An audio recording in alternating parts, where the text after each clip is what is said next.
significa ampliação do discurso desse grupo político do Trump nos outros países, significa imposição de interesses americanos nesses outros países. Vamos lá, vamos começar pelo assunto que interessa, meus amigos. Pode ser que eu esteja errado. Eu vi a galera nos comentários antes de começar a live e essa análise o Renan errou. E qual a análise que eu errei? Eu disse que seria, vamos dizer, seria temerário para a diplomacia americana fazer uso da Lei Magnitsky, que passou durante o governo Obama. Foi um projeto que passou à época com o apoio dos dois partidos, que foi implementado ali contra bilionários russos, com políticos russos também, por conta de violações de direitos humanos naquela época, e que foi utilizada durante o governo Trump, já, acho que até com uma galera da Nicarágua já usou, ou seja, com gente que realmente tinha um histórico claro de corrupção / violação de direitos humanos. Eu falei, vai ser complicado usar isso contra ministros da Suprema Corte de uma nação soberana, amiga dos Estados Unidos e que tem peso institucional. Entenda um negócio, galera. Assim, a Nicarágua, rolou isso com a Nicarágua, mas a Nicarágua é uma república das bananas mesmo. O Brasil, por mais que a gente se zoe, se chame de bostil, e seja um país extremamente problemático, que não seja relevante no debate internacional ou na política internacional, como imagina que é, o Brasil ainda é uma das maiores economias do mundo, ainda é um país com 200 milhões de habitantes, é um país que vem sendo cortejado pela China e hoje tá, né, por conta do governo Lula, tá com uma orientação mais BRICS, qualquer coisa, ou seja, seria, vamos dizer, no mínimo curioso ver o governo Trump fazer uso de uma lei como essa, com uma interpretação mais extensiva dessa lei, de modo a botar não só um ministro da Suprema Corte, mas vários, sabendo que eles viriam em solidariedade, nessa lei que os equipararia quase a terroristas, tá? Não que os equipararia a terroristas, mas você estaria hoje num balaio que inclui também terroristas.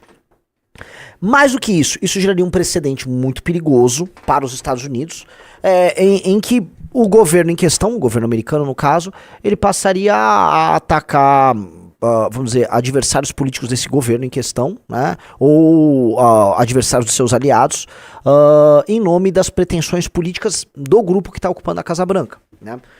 E teria também outras questões, por exemplo, essa lei, ela, para o efeito dela, né, ser mais intenso, né, as sanções oriundas dela teriam que ser aceitas por outros países, né, de modo a você começar a brecar a capacidade de circular com bens e mercadorias, ou né, fisicamente das vítimas, né, dos alvos aí dessa legislação.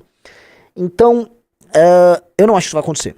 Tá? Eu não acho que os outros países vão sair, né, num processo de, vamos dizer, de perseguição e de compra de um conflito aberto contra um órgão que é o STF, que, gostemos ou não, eu não gosto, é tão poderoso assim no Brasil, tá? Mas eu vinha sustentando essa posição, e hoje o Marco Rubio, que é secretário de Estado, ele já foi bem vocal, não especificamente que irá aplicar esta sanção nestas pessoas, mas dando a entender que esse é o caminho. Veja só o que ele disse, né? Por muito tempo, os americanos foram processados, perseguidos por autoridades estrangeiras, exercendo seu direito à liberdade de expressão.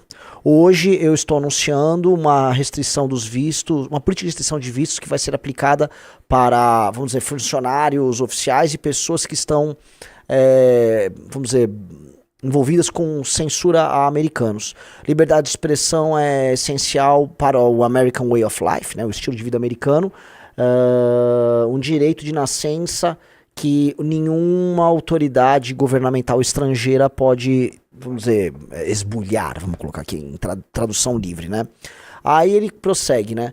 Estrangeiros que trabalham para minar os direitos dos americanos não devem ter o privilégio de visitar nosso país.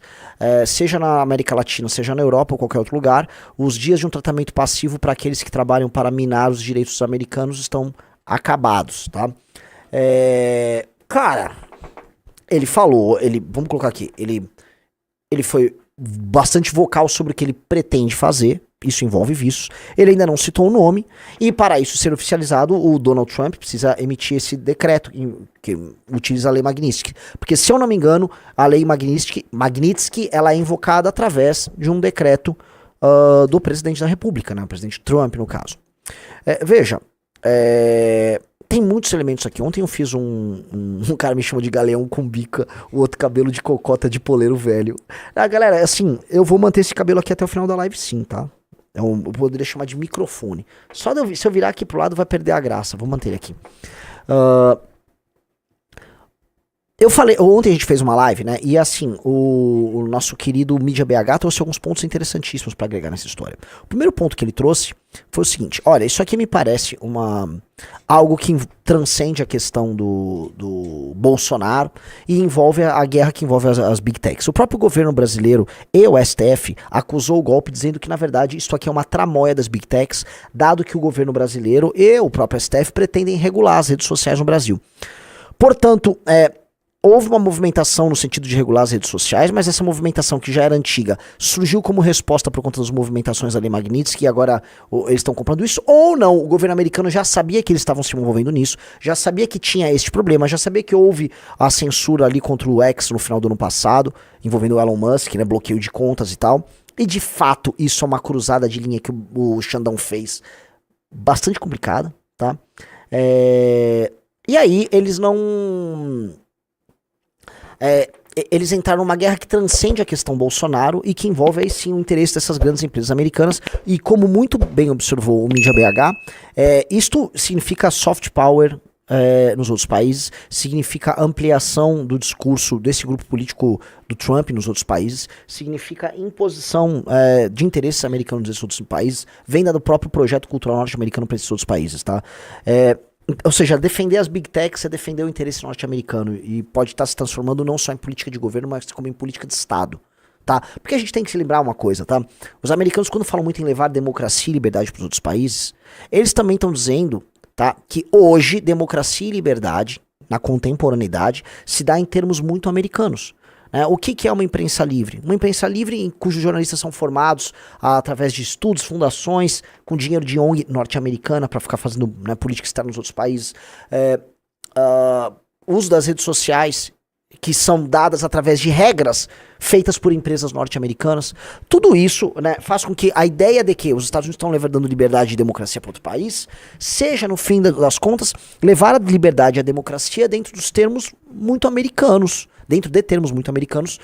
e isso, em alguma medida, pode beneficiar os Estados Unidos da América ou um governo em questão, né? Todo mundo sabe que as Big Techs recentemente aderiram ao governo Trump. Isso foi uma novidade já durante a campanha presidencial, e no pós-campanha praticamente todas grandes aderiram. Elas fizeram, vamos dizer, elas se comprometeram a abandonar aquelas políticas woke e depois praticamente endossaram o governo Trump. Eu vi gente que eu jamais esperaria endossando o governo ou proibindo críticas ao governo, como foi o caso do Jeff Bezos, que é dono do Washington Post, se eu não me engano. O Washington Post, ele vai adotar uma cobertura, né, menos crítica ao governo Trump. Então, assim, isso foi uma novidade um tanto quanto interessante desse governo, tá? E aí esse governo estaria, vamos dizer, impondo sanções ao STF, não por uma questão partidária envolvendo os Bolsonaro, mas sob o argumento de que eles precisam defender o interesse americano. Ora, como o Marco Rubio colocou ali, e se a gente for puxar os discursos dos congressistas americanos que estavam inquirindo ele,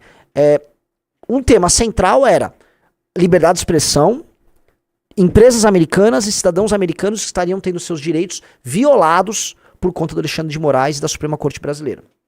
Esse era um argumento, e é um argumento mais, não sei se o Rizzo vai concordar aqui comigo, muito mais neutro do que, vamos dizer, eles estão, vamos dizer, o STF brasileiro está perseguindo nossos aliados. Sim. Lógico que existe o elemento da perseguição aos aliados deles, lógico que existe uma guerra política envolvendo o STF e envolvendo o Bolsonaro, lógico, e essa é a leitura nossa, mas uma leitura nossa embasada em fatos, em realidade, que ambos os lados, STF e bolsonarismo, cruzaram linhas. Lógico que é uma briga de quem pode mais chora menos, tá?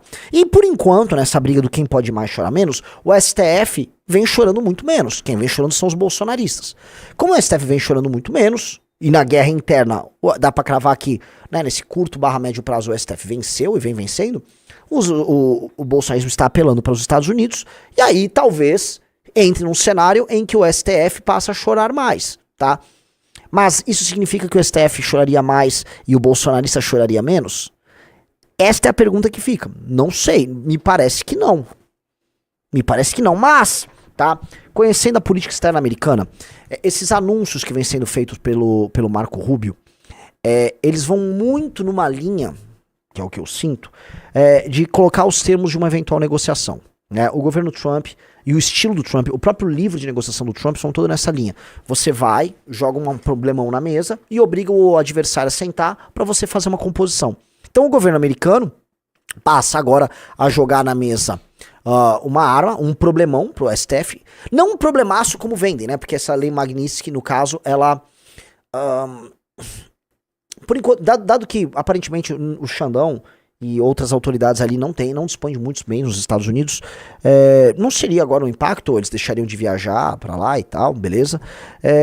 Mas abre aí o caminho, primeiro, um caminho retórico pros bolsonaristas pra falar que os Estados Unidos da América consideram o que tá acontecendo no Brasil absolutamente absurdo e que isso é inválido, e, portanto, todas as prisões que já aconteceram e que podem acontecer são elas em si também ilegais, tá? Ou seja, há uma vitória retórica forte pro bolsonarismo dentro desse jogo, e a gente sabe que é um jogo retórico também, tanto que o STF e seus aliados ficam rodando o mundo, né, e falam, nossa, olha só como nós sabemos proteger a democracia dos extremistas, no caso dos extremistas de direita, né, que nem são extremistas assim, mas enfim.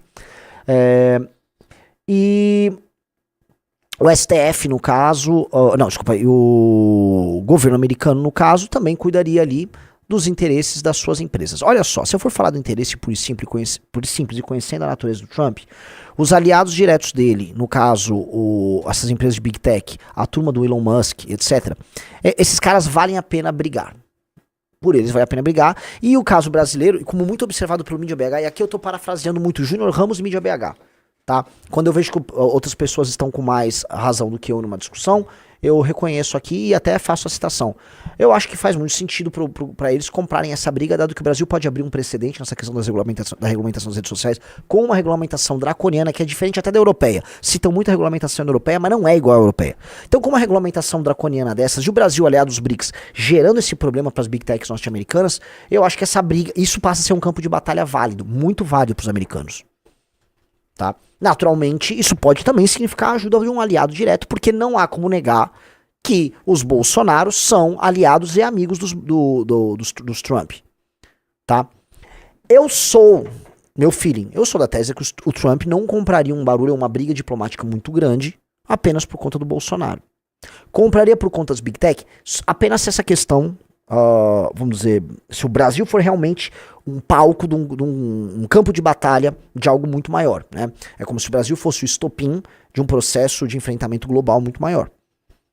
Nesse ponto faz sentido, nesse ponto eu entrego aí para os nossos colegas que participaram do news de ontem, vamos dizer, a razão. Você tá cumprindo alguma coisa para colocar aí na tela, Riso? O Júnior pediu pra botar esse textinho aqui. Vamos lá. O seguinte, eu acho, o que vai acontecer? Eu acho que vai ter sanção do governo Trump, eu acho que vai ter resposta do STF regulando a rede social. O Júnior Ramos, ele tá pintando o cenário que a briga, ela tá, vamos dizer, ela não tá circunscrita à questão Bolsonaro, é uma briga sobre a questão das regulamentações das redes sociais, e aí, pela primeira vez, quem entra no palco, o senhor Rafael Almeida Riso, é o governo americano defendendo interesses de empresas americanas, e não são qualquer empresa, né, estamos falando aí de algumas das maiores empresas listadas, se o Riso pegar o ranking empresas mais valiosas do mundo, a gente procurar a Alphabet, que é o Google, se a gente procurar a Meta, e procurar o X eu realmente não sei. O X é uma empresa por si só? Depois se eu procurar a Alphabet e a Meta, pô, eles vão estar entre as maiores, né? Na lista aí, nos 20 maiores empresas do mundo? Imagino que sim. Sim.